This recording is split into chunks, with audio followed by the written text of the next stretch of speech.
খুব ধাক্কাধাক্কি ওই জায়গায়। সবাই চায় মুলতাজামে দাঁড়িয়ে দোয়া করি, কারণ ওখানে দাঁড়িয়ে দোয়া করলেই কবুল হয়ে যায়।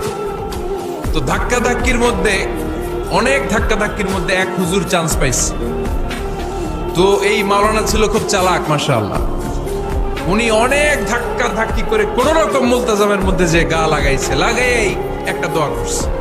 দোয়াটা হইতেছে, আল্লাহ, জীবনে যত দোয়া করছিলাম আর যত দোয়া করব সব দোয়া তুমি কবুল করে নিও। এটা কইতে দেরি আরেক ধাক্কায় দূরে যেয়ে পড়ছে, কয় কোনো সমস্যা নাই, যা চাওয়ার চাইয়া লইছি। কত বড় চালাক দেখছেন? আল্লাহ বাড়ি দাও, গাড়ি দাও, নারী দাও, খ্যাতি দাও, এটা দাও, ওটা দাও। কয়টা চাবে?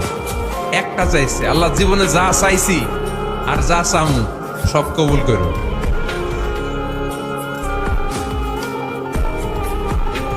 বিশ্বাসীরা বোকা হয় না, বিশ্বাসীরা ঝুঁক বোঝে কোপ মারে, সময় মতো কাজ করে। আওয়াজ করে বলতে হবে ঠিক কিনা?